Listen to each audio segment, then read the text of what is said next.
안녕하세요. 세상을 이롭게 하는 일에 관심 많은 승무원쌤 김용숙입니다. 지금 대한민국 올림픽 선수단이 굉장히 큰 성과를 얻고 왔음에도 불구하고 지금 대한민국 체육계에는 난리 부르스입니다. 시끌시끌합니다. 다름 아닌 안세영 선수의 그 용기 있는 행동으로 인해서 대한민국 체육협회가 대수술을 받는 수술대에 올랐습니다. 정부가 모든 권한을 가지고 있기 때문에 정부가 권한을 가지고 바른 곳에 제대로 쓰는 것이 바로 정부의 역할 아닌가 생각합니다. 그런데 이번에는 문체부뿐만 아니라 용산 대통령실에서도 이 대한체육회의 문제에 대해서 집중적으로 관심을 가지고 있고, 문체부에서도 대통령의 뜻이 이러하기 때문에 이 문제를 그냥 지나갈 것 같지 않습니다.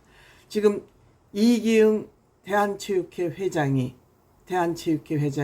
지금 2번 연임을 하고 3선 연임을 하기 위해서 대한체육회 정관을 바꾸려는 시도를 하자, 이것을 문체부에서 제동을 걸고 나섰자 이 체육회 이기흥 회장은 문화체육부를 통해서 선전포고를 했습니다. 내가 지금 체육회 회장으로서 이렇게 막강한 파워를 가지고 있는데 감히 니네들이 나를 건드릴 수 있어?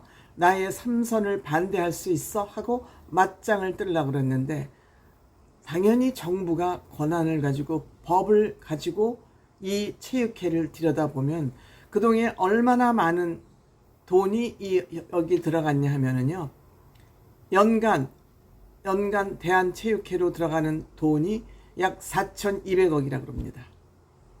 연간 문화체육부를 통해서 대한체육회에 돈은 주는 돈이 4,200억.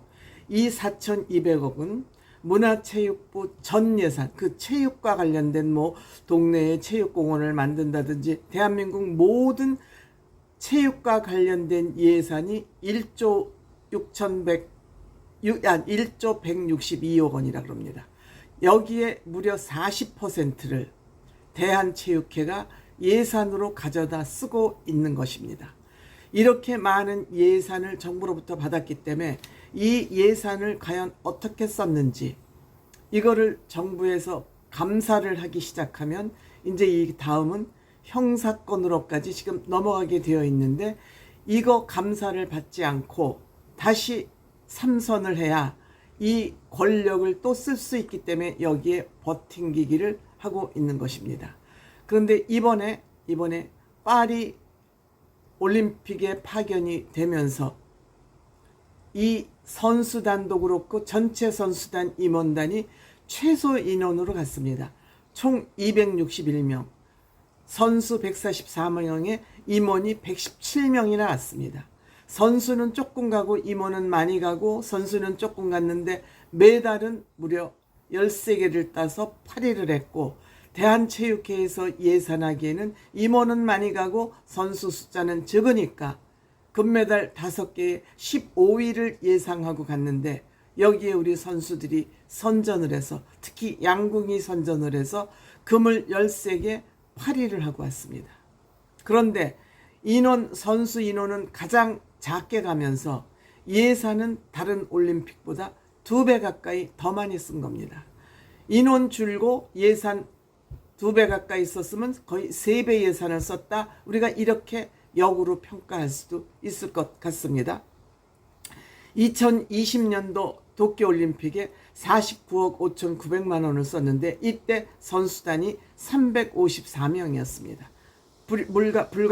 무려 100여 명 더 가까이 더 많이 갔습니다. 그 다음에 2016년 리우올림픽 때는 53억 6천만 원을 썼는데 이때는 선수단이 330명이었습니다. 그 다음에 2012년 런던 올림픽도 선수가 374명이 나갔는데 4,986만 원을 썼습니다. 그런데 이번에는 예산을 얼마 쓴지 압니까? 인원도 줄고 비용은 88억 7,500만 원을 썼습니다. 2배를 쓴 겁니다. 인원 줄고 예산 2배 쓰고 어디다 이걸 썼겠습니까? 여러분들 그거는 여러분들이 상상을 해보시고요. 왜냐하면 이거는 지금 문체부에서 감사를 들어가지 않을 수 없게끔 이 사회 문제화 됐기 때문에 이거는 감사 결과를 지켜봐야 될 것이고요. 이렇게 되니까 회장에서 물러나면 탈탈 털리지 않겠습니까? 그러니까 삼선을 하려고 대한체육회 정관을 바꿔서 삼선을 하려고 그러는 것을 문화체육관광부가 막았었습니다. 즉 대통령도 이것은 유신 독재와 같은 경우일 수도 있다고 이렇게 아주 무서운 말을 던졌습니다. 그랬더니 대한체육회에서는 이거는 불법적 선거 개입이다.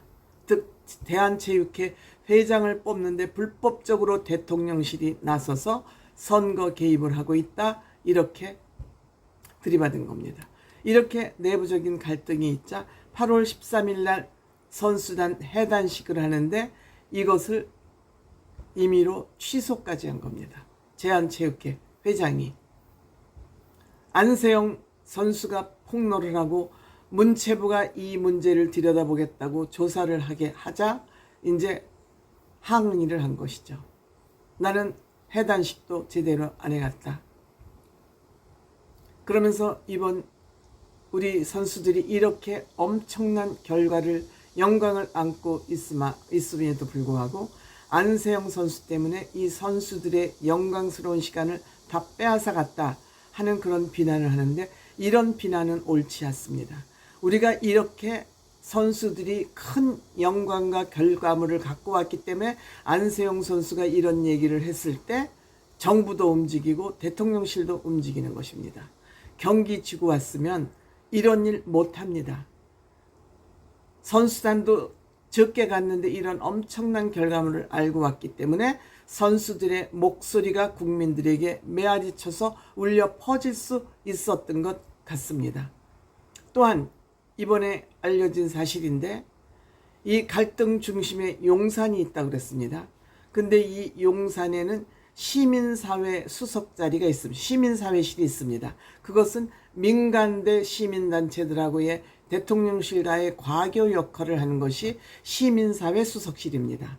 그런데 이 시민사회 수석실의 선임행정관은 한 1급, 2급 정도 될까요? 굉장히 높은 고위직이죠. 여기에 선임행정관이 바로 이강래 씨라고 이기흥 대한체육회 회장의 조카라 그럽니다. 그러니까 조카인데 이제 이 대한체육회 문제가 이렇게 불거지자 사표를 냈다고 그럽니다.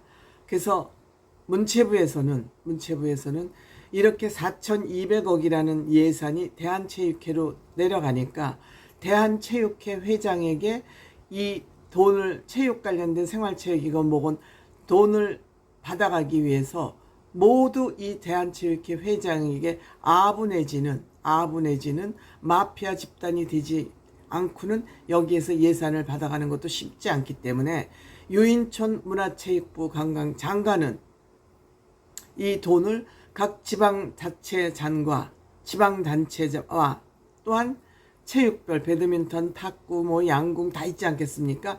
그 단위 체육협회로 다 나누어서 주겠다. 즉 그 얘기는 대한체육회 협회의 권한을 축소하겠다. 이렇게 이제 얘기를 하니까 이때부터 이제 갈등이 벌어진 것이죠. 즉 예산 집행을 자기가 직접 받겠다는 거, 또 이 예산을 집행을 받아서 유신 독재 체육 마피아단을 만들어서 계속 자기가 권한을 행사하기 위해서 체육회장 3선 연임을 하기 위해서 정관을 바꾸겠다는 거. 돈하고 인사죠. 즉 이렇게 문화체육관광부하고 대한체육회하고 이제 서로 맞서고 있는 가운데에서 이번에 올림픽을 갔던 거고, 이 올림픽에 참여하면서 금메달도 5개, 15위라고 미리 엄살을 부리고 갔는데 의외로 우리 선수들이 너무 적극적으로 젊은 선수들답게 이겼고, 또 그중에서 안세영 선수라는 이 용맹한 여성이 이런 문제를 폭로함으로써 지금 대한민국 체육회가 개혁이 되고 혁명이 일어나면 다음 올림픽 LA 올림픽에서는 우리나라가 5위 안에 들지 모릅니다. 지금 정부와 문화체육관광부가 이렇게 나섰기 때문에 다음 올림픽에서 우리나라 선수들의 선전이 저는 엄청 기대되어집니다.